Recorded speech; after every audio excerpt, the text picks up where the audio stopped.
Well, welcome into Greater Dayton Live. I'm Dan Edwards from Soft Rock 92.9 WGTZ. Thank you so much for joining us. And we have a lot of exciting things to share with you today. And one of them, something I always look forward to every spring. You know, spring is sprung when we start talking about the Fisher House, the great evening that we have planned out at the National Museum of the United States Air Force to benefit the Fisher Nightingale House. And to join me is the executive director of the Fisher Houses here locally, Chris Stanley. Chris? Good to be back with you, Dan. Here we go again. Here we go. It seems like it was just yesterday that we were talking about it, but time flies when you're having a good time. And I know that I'm looking at your pen now on your lapel, and it says 25th anniversary of the Fisher House. Now, how many of those 25 years, Chris, have you been involved with this?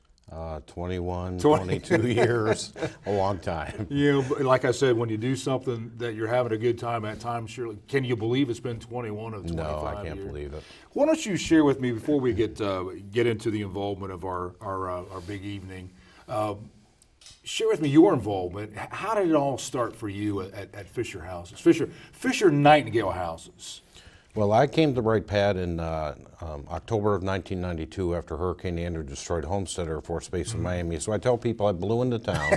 Literally blew into town. And I became the president of an organization on the base called the Air Force Sergeants Association, and they were one of the founders of the Nightingale House. So I started sitting on the board representing the Air Force Sergeant Association chapter. Because you were a master sergeant, right? At that point, I was a master sergeant and eventually got promoted, but started sitting on the board and sat on the board for many years. And then when I retired from the Air Force, the board asked me to submit my resume and wanted to consider me for the executive director position. And I stepped into that in September of 2001. And that Nightingale House no longer exists on the base, does it? No, the Nightingale House is the first compassionate care house in DOD, and we were very proud of our lineage, our history with it, but the Nightingale House was demolished in February 2011 and replaced with our second Fisher House that opened in April of 11. What's it mean for you, Chris, to be a part of this for 21 of its 25 years in existence? I mean, here in the Dayton region, you have to have a lot of pride in what's going on and what has happened through the years out there. Well, you know, we're taking care of the military men and women and their families that come in from all over the world to receive treatment at our world-class medical center at Wright-Patterson Air Force Base. And you know, we provide for them a home, not a hotel, a home to live in at no cost. But more importantly, taxpayers don't pay for the construction or the operations of the houses. And so our nonprofit does the fundraising to be able to support the guests in the house and ensure that they don't have to pay to stay in the houses. Let's back up a little bit. Where did the Fisher homes begin and the Nightingale homes begin, that, you know, 25 years ago? Who was responsible for that? Well, the Nightingale House opened at Wright-Pat in May of 1990 through the foresight of a captain named Gretchen Lietze. Gretchen was reassigned to Wright-Patterson Air Force Base because her 6-year-old son Tony had leukemia. And although she was stationed here and had a place to live, as she was going through the treatment process with Tony, she saw families that were sleeping in their cars, sleeping in waiting rooms. They were the lowest priority to get in base building. They couldn't afford to stay in hotels, so she envisioned a Ronald McDonald type compassionate care home on the base, lobbied the private organizations, lobbied the base leadership, and eventually the Nightingale House opened, like I said, in May of 1990. Later in 1990, the Fishers came along and they were approached by Pauline Trost, whose husband was the chief of naval operations, the top naval officer, and she asked them, based on their support of military families in the past, if they would consider building a Ronald McDonald type compassionate care house in Bethesda, Maryland at the Naval Medical Center. And they not only said yes, but they said that they would provide 3, one for the Army, one for the Navy, one for the Air Force. They owned a construction firm, they had engineers and architects, and they would personally pay for them. What started as a request for 1 and an offer of 3, Fisher House number 69, opened in Las Vegas about 2 weeks ago. That's incredible. Yeah. The compassion that family showed, that's grown to, well, it shows you that everybody kind of gets behind this project. Oh, it's you know, worldwide. Most of them are in the States. A couple are overseas in Germany at Landstuhl, Hawaii, Alaska, and then there's a special one over in England for the families of the British troops that get injured. Well, it has to mean so much to you being in the military to be able to help the military the way, I mean, all branches, to be able to help them as they come into Wright-Pat.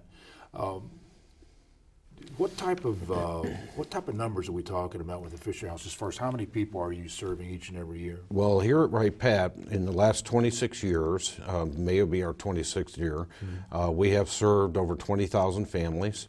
Last year we served 947 families, and in 2014 we served 1,110 families. That's a lot of families and a lot of financial assistance, essentially. 21 bedrooms between our two houses equates to almost 7,700 nights a year.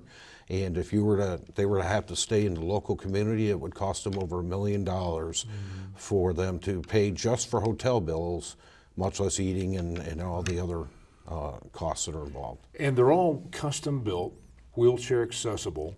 I mean, there's really nothing that you haven't thought of in these homes, which impresses me. Well, it's not that we haven't thought of it. It's the Fisher House Foundation hasn't, you know, they with cover input everything. from you, I'm sure, Chris. Well, they cover everything, and you know, even in Alaska, they put in what's called snow melt sidewalks. They don't even have to shovel their sidewalks. Can we get that in Ohio? Oh, well, you know, they discussed the possibility of doing that down Really? at the new house and asked me to turn away while they had that discussion because they didn't do it at our new house. So. Yeah, but it's a big, beautiful home, and it's more than just a house. It really is a home away from home, and you feel so sorry for these folks that have to travel. I mean, you know, their loved ones fly in for their surgeries, right, Pat, but they have to get to the house themselves, right? I mean, they have to be able to come here and to try to be alongside their loved ones as they're going through surgery or whatever, correct? Right, either inpatient or outpatient care.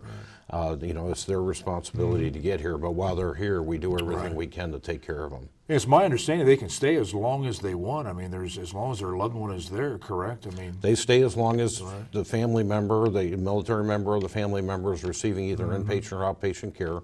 Our average length of stay is about 10 days. It's not unusual for a cancer patient to be with us for 3 to 6 months, depending on chemo and or radiation.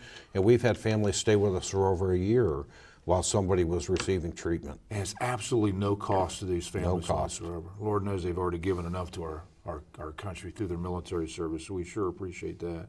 Does the military ever fly families in, or as I mentioned, it's pretty much on their dime to get here, correct? Well, sometimes they're medevaced in. Okay. So they're brought in by military aircraft and brought here, but sometimes that's only the military member and the family has to get here. Sometimes both are allowed to travel.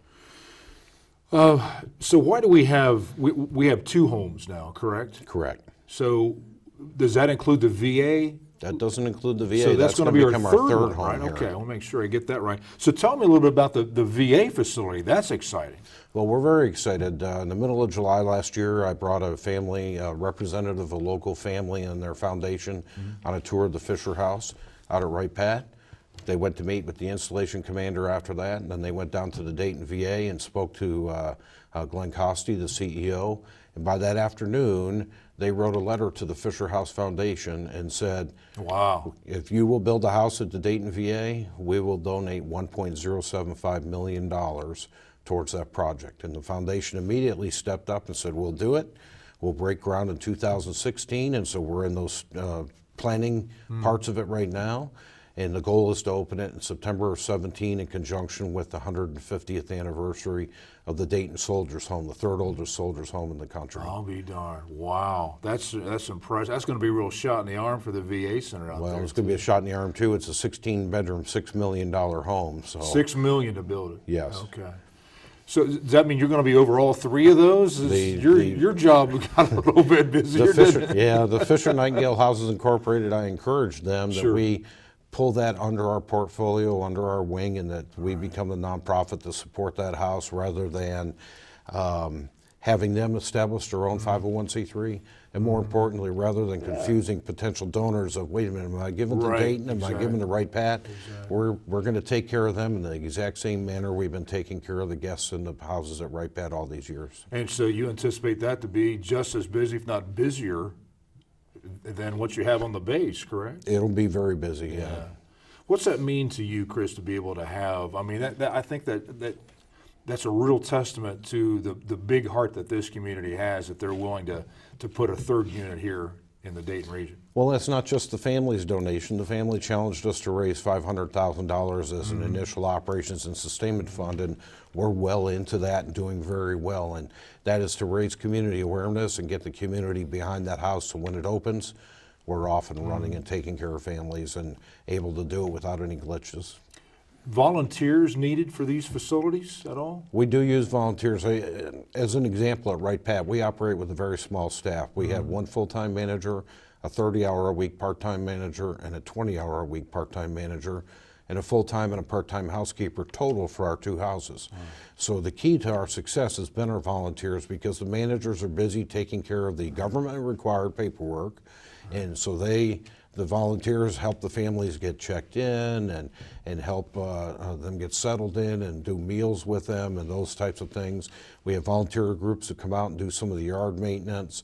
We have volunteers that come in and provide meals for the guests, those types of things. So we'll give an address here very soon about how people can help. Maybe they want to volunteer some time or obviously fund the mission. That would be awesome. But share with me, besides the families, who else funds this mission here locally? Well, we get support from organizations on and off the base. We get support from corporations, and then our big fundraiser is the one you alluded to at the beginning, All-American Evening that we hold each year at the National Museum of the U.S. Air Force, and that provides about 40% of our annual funding comes out of that single event. So let's talk about that. April 30th is always the last Saturday of the month, and we're looking forward to it. I've been there a few years, and of course last year was a big one, the 25th, right? The 25th last year, yeah. We had a great time last year, but they're always fun, and you always get so much support for them each and every year, from the silent to the live auctions, and Sheriff Kelly comes in to do that. So what can we look forward to this year, Chris? Well, this year our sub-theme, it's always called an All-American Evening. Right. We changed the sub-theme, and this year our sub-theme is called the Ultimate Tailgate. And what that is, so it's a sports. You bringing in your pickup truck or what? It's a sports theme. So besides business casual or Right. patriotic attire, people will be showing up and wearing their favorite team's colors or favorite team's jerseys theme, and all right. sports theme. And Bringing my brown stuff out. no, we want a sports team, Dan. I knew that was coming. For all of our Browns fans there, come on. No, we can really come out and have a great time. I provide the music, and Jim Luker is part of the MC crew there. So, and you get out and as well. We have with Sheriff Kelly, we have a great time. We do. We have a great time. It's all you can eat gourmet buffet, beer, wine, soda, water included in the price of your ticket. Silent auction, live auction, as you mentioned, open seating, not assigned seating like a typical military banquet. Right. And it's just a big party. And tickets are $85. And in this town, when you're going to a big fundraiser, that's very, very inexpensive, very reasonable. $35 of each ticket is tax deductible. And I love the fact that it's in the National Museum of the United States Air Force. Where could you have a better party? Seriously. You know, I mean, you're surrounded by history there. It's just a great setting. It's not just a banquet hall. Nothing against banquet halls, Right, sure. but it's not just a banquet hall. And you know, they're going to be very busy out there at the museum this year with opening up Opening that fourth hangar. Oh yeah. my golly, I can't wait to see that too. But really a lot to be excited about. Share with me, if you would, Chris, I hate to put you on the spot here, but share with me your fondest memory of either dealing with families at the Fisher Nightingale homes or with the All-American Evening. Do you have a memory that sticks out where a military family might have reached out to you and said, thank you for what you've done? Well, I'll give you an example, and there's a video on our website. We had a family that was brought in from Germany. He was an active duty Air Force E5 staff sergeant. His wife was pregnant. They already had girls. She was pregnant with another child, and it was a high-risk pregnancy. They brought the whole family in here. They stayed with us for 7 months, and they used 4 bedrooms over that 7-month period. And during that period of time, one of the daughters became ill and had to have a kidney removed. And when the baby was born, the baby had to have half a lung removed. Oh my God. And the example I give people is, while they used 4 bedrooms with us, if they had stayed in a hotel, they would have used, let's say, 2 rooms at $150 a night. And 7 months, we'll say, is 200 nights. It's more than that, but we'll say it's 200. At $300 a night, you know, for 150 each room, that's $60,000 for them in hotel bills alone, plus places to eat, because they wouldn't have been in a hotel necessarily with, a kitchenette or whatever, you know. And so I'd come to the house in the spring, in the summer, and there'd be chalk drawings on the sidewalks. I'd come in the winter time, and there would be snow forests and snowmen. Yeah. Luckily, the family homeschooled, so they didn't miss any school while they were here. But you know, we took care of that family, and they wouldn't have been able to do that had the Fisher houses not been around for their support.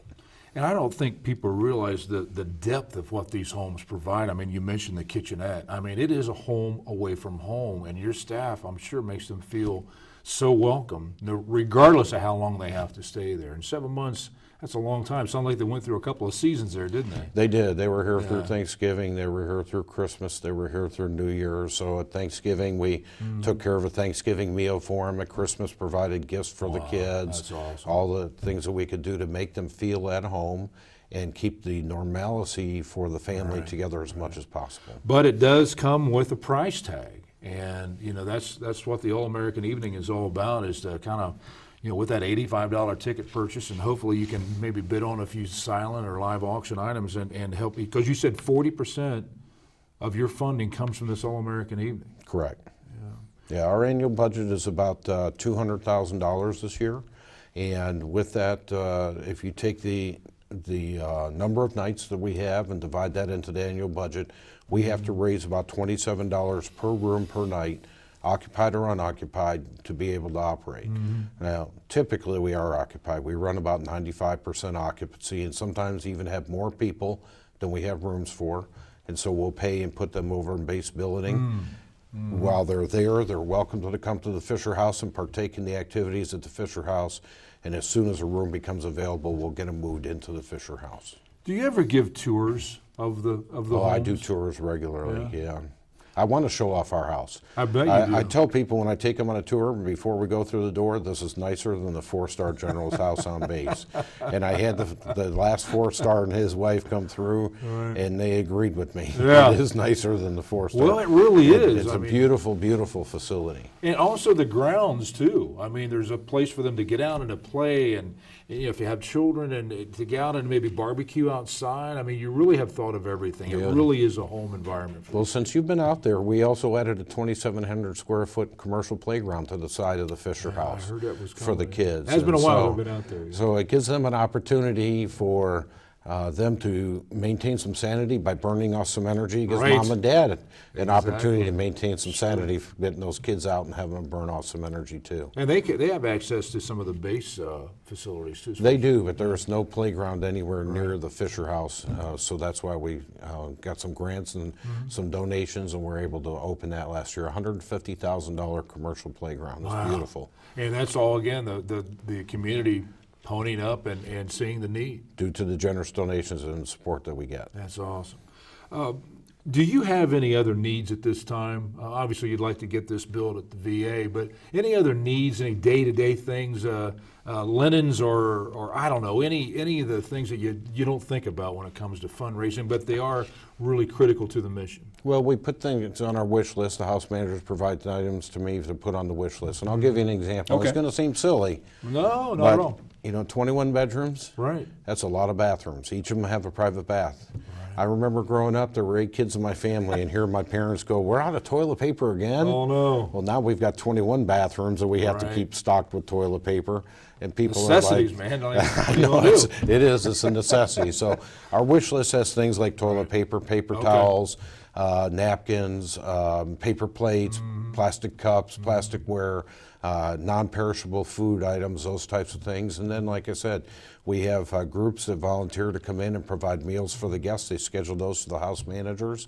House managers will put signs out in the kitchens and say, you know, on Wednesday, such and such a group's going to come in. They're going to provide spaghetti and salad and Italian bread and that type of thing. And then all the guests congregate in the kitchen. Now, we don't have kitchenettes. We have a huge, beautiful commercial type kitchen that's, you know, size-wise is bigger than some people's houses, honestly. And it's the heartbeat. It's like a normal home at Thanksgiving where everybody gathers in the kitchen. And so they all gather in the kitchen, they have that. Or I also go out quarterly and buy gift cards from various local restaurants.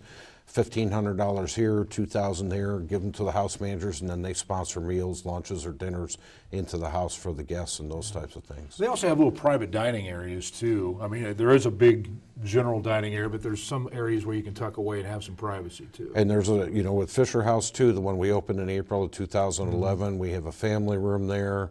Of course, every room is, the whole house is commercially decorated. Every room has a TV, a DVD, a VCR, a laptop computer, and a telephone. Then the family room also has those, but they have the Xbox and Nintendo Wii and kids games from Candyland on up and table games and those types of things. Behind the house, we've got a beautiful patio with a pergola, handicapped accessible ramp that goes down to the gazebo where the picnic table and the gas grill is at. And the grounds are just beautiful around it. It's a very serene type setting there where we're at. Do you ever hear from some of the past families that maybe drop you a line from time to time, let you know how they're doing? The families tend to stay more in touch with each other. They gain or establish relationships between the family members and between the volunteers and the house managers.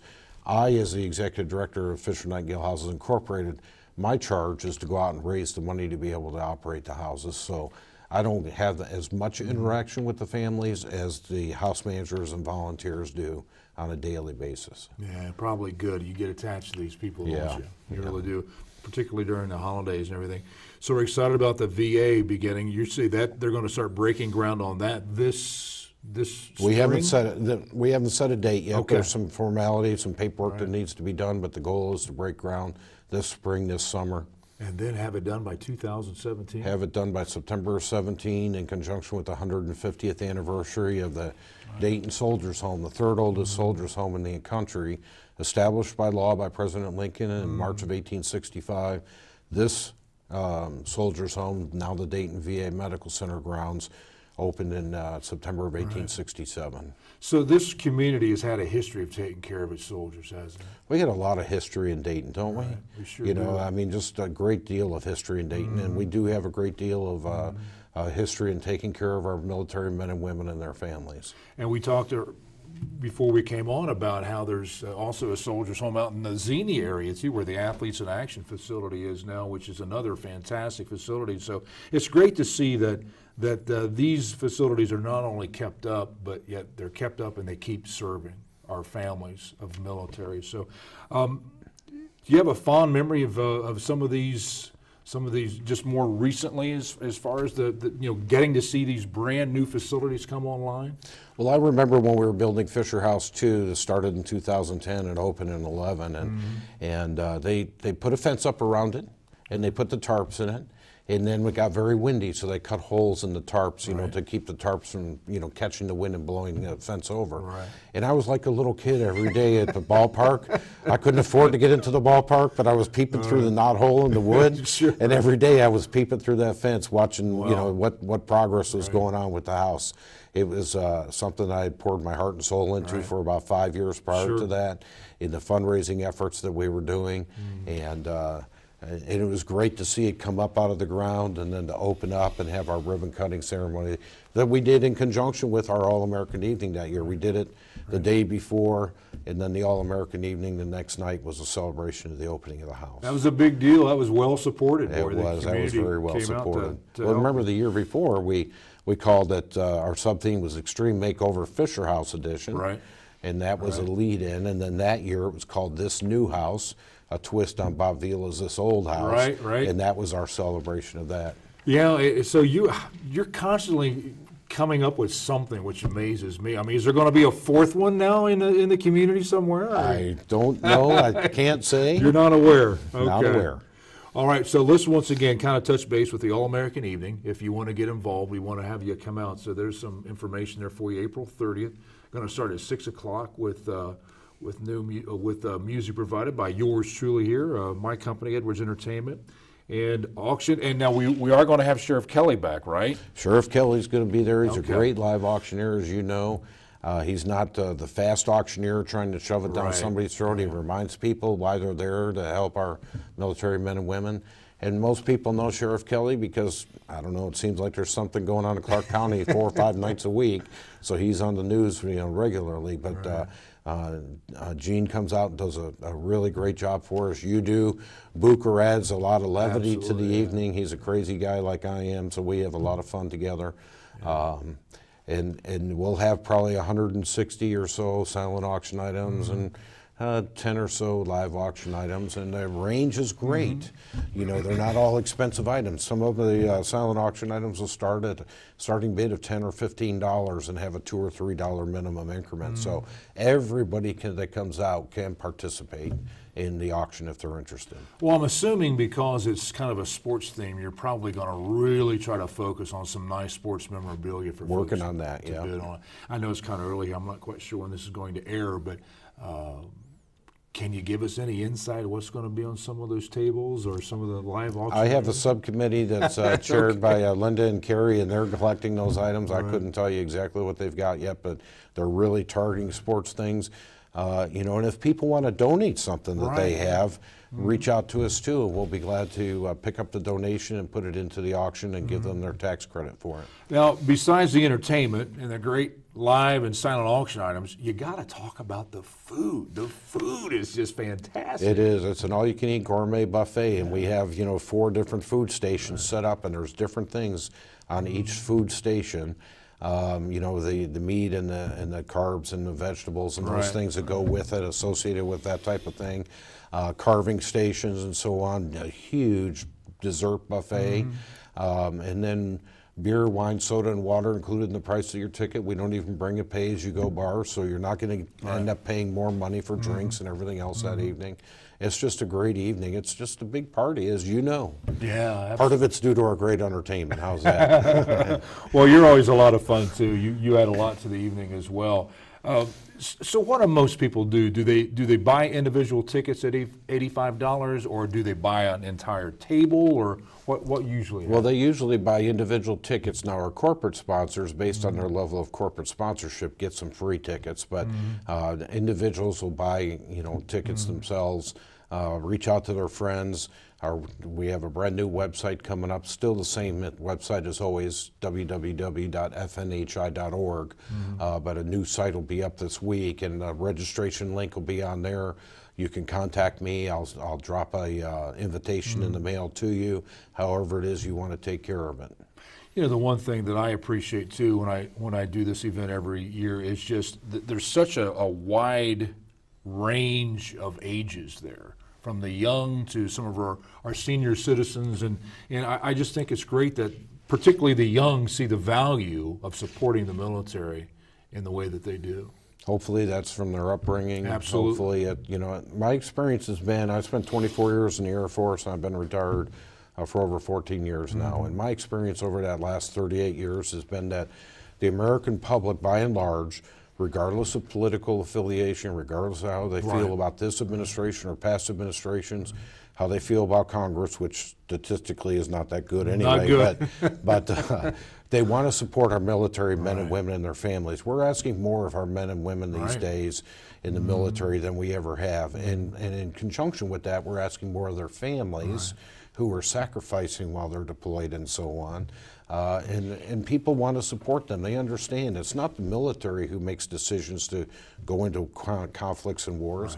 It's the elected officials that make those decisions, and these young troops and some older troops that are having to go out and execute what the commander-in-chief and what Congress has made decisions on. Well, listen, we hope that you'll be able to be a part of our April 30th All-American Evening at the National Museum of the United States Air Force beginning at 6. And Chris, it's always a lot of fun to be with you and to fund this certainly worthy mission for our Fisher houses. So thank you for being with us today. Thank you. And thank you for being with us as well. For Greater Dayton Live, I'm Dan Edwards from Soft Rock 92.9 WGTZ. Thanks, and we'll see you April 30th at the All-American Evening.